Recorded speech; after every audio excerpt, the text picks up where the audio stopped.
Welcome back. This is our fourth video in SPSS for regression. This time we're going to extend the multiple regression model. We're going to put a lot of variables in, and we need to be able to think through what we need to do, or we need to help get some assistance through empirical processes. Now, what I'll say before I even get this started is just a reminder: nothing replaces being thoughtful and thinking about the theory as opposed to empirically letting your variables be selected. I don't recommend this as your first step. We should have, when we have too many variables, we should think about what's going into our model. In this case, we're just going to put a bunch of variables into the model, and we're going to use some of the selection process to help us. But we're only doing that as a class example. You would need to be very thoughtful. Even if you have 100 variables, you need to be able to think through what class of variables they are and how to reduce them into blocks. So starting off, we'll start with regression. We're going to do a linear regression model. Before, we had several variables in our model. This time, I'm going to sort of reset this whole process. We're still going to predict fuel efficiency. However, we're going to basically put almost all of our variables back into the model. All of these will actually function, yes. Now we have way too many variables in our model. If we were just to run this analysis, we click OK. We get r squared of 0.8, which really isn't that much better than some of the other r squares we've seen. It is significant, but now we kind of have this mess of coefficients. Some are significant, some are not. We can see that things like vehicle type is significant, wheelbase, curb weight, and fuel capacity, but things before like engine size or even horsepower, which are probably very meaningful to us, are not significant in this model. Instead of just dumping these in and trying to go through iteratively and manually to try and pick them out, we can use sequential regression to do that for us. And there's several different methods of sequential regression. Under regression, under linear, we have method and enter. We're going to just look at backwards, forwards, and stepwise today. And also we'll do a little bit of blocking as well. So backwards regression, basically we have all of our variables in a model, and we are going to extract one by one. I'm going to select backwards, and we're going to select one by one all of those variables. We're going to look for the variable with the lowest contribution and remove it from our model. SPSS will use a threshold related to, I believe, r squared. And if it doesn't meet that threshold, or if it does meet the threshold to be removed, that means it's too small. It's removed from the model and a new model is run. And we'll see a whole system of models run, and eventually we'll end up with a number of predictors that are all contributing to the model of our r squared. So one of the statistics I'm going to enter here is I'm going to ask for r squared change. We've seen this in class. This is going to give us the difference between r squared each time a new model is run. I'm going to go ahead and click OK and run them up. This just tells us things like entered and removed for each model. Now we have our model summary. We have r squared and adjusted r squared, standard error of estimate. We also have the change in r squared. Remember from class when we talked about r squared change, our first model, when we do comparative models, which is essentially it's automatically comparing models for us, the first model's r squared significance overall is compared to 0. So 0.8, the difference between 0.8 and 0 is 0.8, and we have a significant change here. Now, we see that in our next model we do not have a significant change. And if you think about this, we really don't want a significant change. So we're removing a variable, and there's basically no significant change in the model. That means that variable wasn't helping us out at all. So we go from effectively rounding error of 0.8 to another 0.8 after we've removed our first predictor from our model. And we see so on and so forth that we have no significant change here. So as we remove these one at a time, we end up going from an r squared of 0.8 all the way down to 0.791, and we've run seven models. So we started with all of our variables in our model. We can see A is associated with this r squared of A, and G here. We see model 7 has a 0.889 and a little subscript of G. The predictors that are associated with that final model are fuel capacity, vehicle type, engine size, wheelbase, and curb weight. We've removed over half the predictors from our model, and we're still doing just about as good. Effectively, in some ways we're doing better, but we're doing almost as good as we were just randomly dumping all of those variables in. So backward selection has removed those things that don't contribute. We have an analysis of variance for each model. So model 1 has all of our variables in it. Model 2, 1 has been removed, and model 7, we are left with our 5 predictors. And it shows us which predictors are associated with that. Next, we have coefficients. Our first coefficient model is just like the regression we ran before when we just dumped everything in. This is the model with all of our variables in it, and we can see fuel capacity is significant at 0.002. It has a t-value of negative 3.14 in model 1, and sales is not significant, negative 0.288, associated with a significance of 0.774. And in our next model down, we see that sales had the smallest t-value, which also gives its smallest f value. T and f are directly related, t squared equals f, which also contributes directly to our r squared value. So all of those things, when you think about what the threshold is, they're all interrelated, whichever method you use to selecting the threshold. When I say you use, I mean whatever the software package that you're using, its threshold measure to remove. Effectively, it's looking for non-significant or non-contributing results, and that smallest t-value was removed. We see in model 2, that's been removed. We can take a peek down here and see we have width looks pretty small. That would be looking at our next 3. Yes, indeed, width has been the one that's been removed. This is backwards method, so we start with the previous block and we remove 1. And we're going to do that, go on until we have gotten to a point where nothing needs to be removed. Nothing has met that threshold of being too small. And finally, we can see in model 6 that horsepower was non-significant, and in model 7 that horsepower has been removed. So if it just helps you to think about it as non-significant as opposed to what actual threshold they're using, that's fine as well. So the stopping criteria says there's nothing else worth removing. Everything else is a significant contribution to our model. And we saw before that it really didn't change r squared all that much.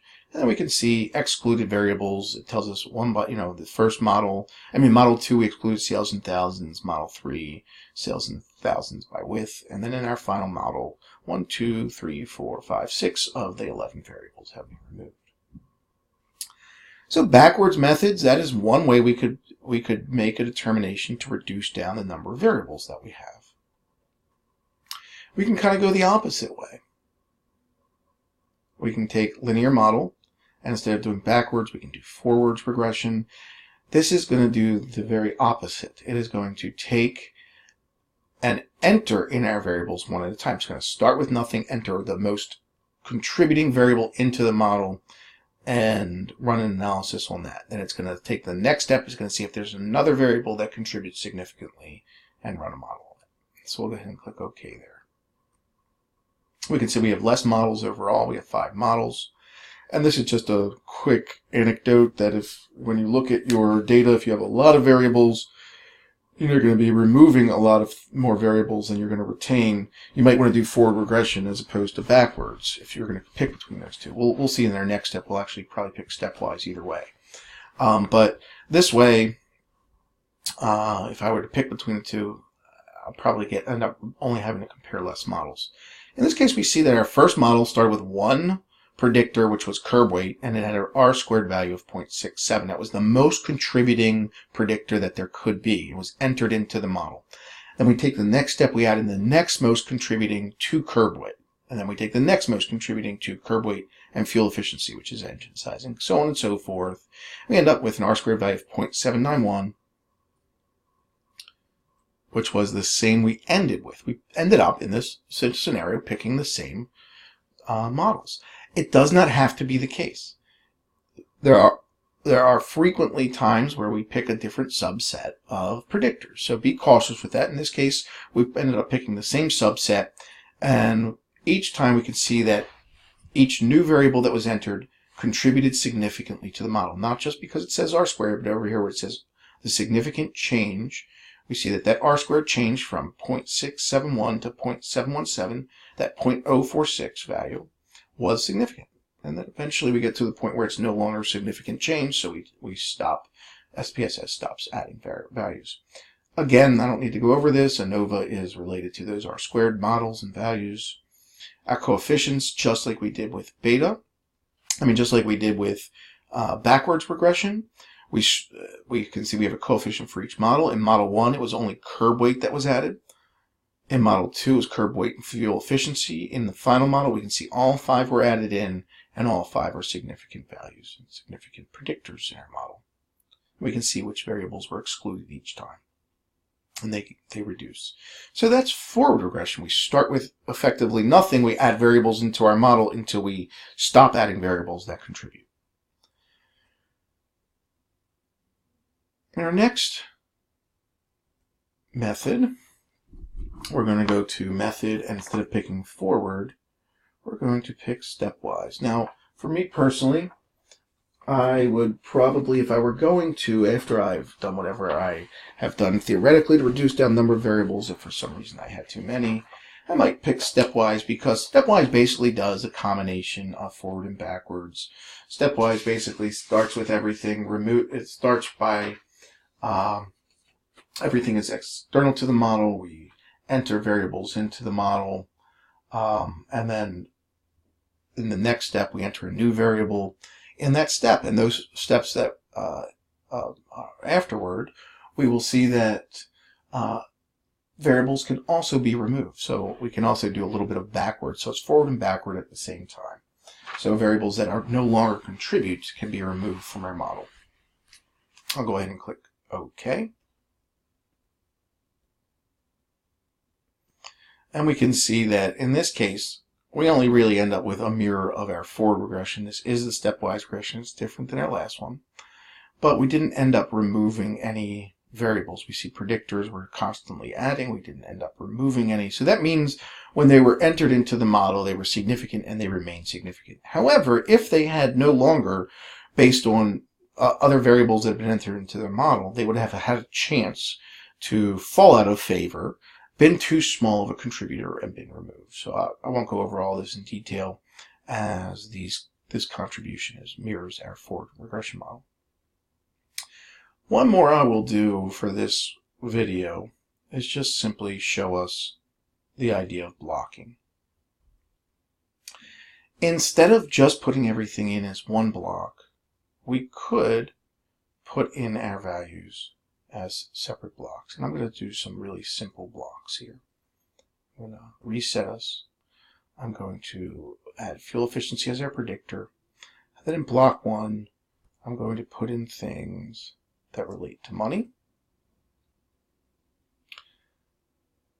In block 2, I'm going to put in engine size and horsepower. In block 3, I'm going to put in wheelbase, width, length, curb weight, and I'm going to go back to block 2 and put back in fuel capacity. I just, for some reason, think those relate to each other. So I have 3 blocks. I have block 1, things that are monetary. Block 2, things that I'm going to say are more related to sort of the strength of the vehicle. And this is just things that are related to the size and overall values for the vehicle. It's just very simple, just for me to have a little bit of theory to put these in. If I run this, I will get a blocking regression. And I could look at statistics and R-squared change. I'll go ahead and run this. And we can see that we have 3 different models. We have model 1, just block 1, model 2, model 3, and we can do comparisons of those blocks. But I've really just dumped all those variables in. I can see whether or not each block now contributes significantly more than the other. In this case, it does. And then we can look at the end. We have coefficients. We have that same kind of mess that we started with in the end. However, if one of those block sets weren't significant, it wouldn't be added into the model. So let's see if we kind of rearrange this a little bit.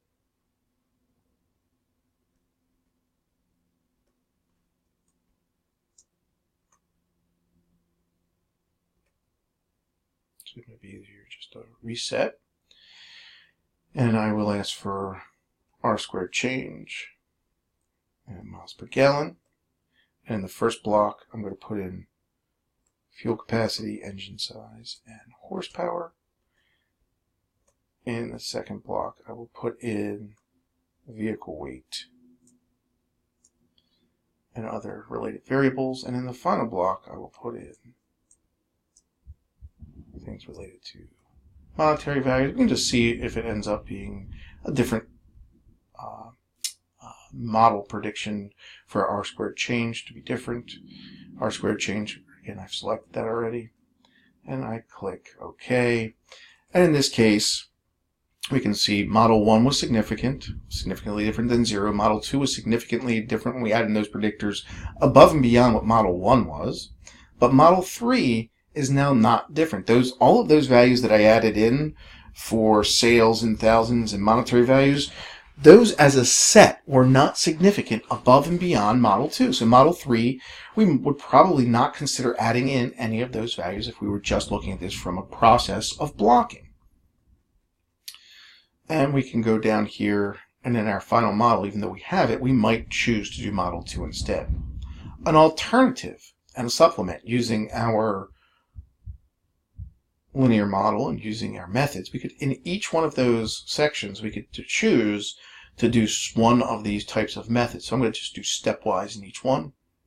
I'll select stepwise here, here, and here. So within each block, it's going to determine whether a variable can be put in, toggle back and forth within each one of those blocks to see if anything needs to be removed as well. And then once that's set, it's going to go on to the next block. So we can see, after running that analysis, let's go to our model. We can see that we ended up with 4 models. Model 1 was selected out fuel capacity. Model 2 selected out fuel capacity and engine size. We then went to the next block, and only curb weight was added.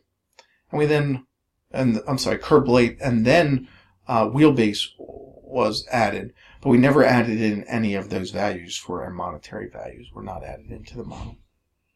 So if we had done those in different blocks and thought through it differently, it would add in, it would have added in some of those non-significant predictors for, or maybe not meaningful predictors for sales and monetary values.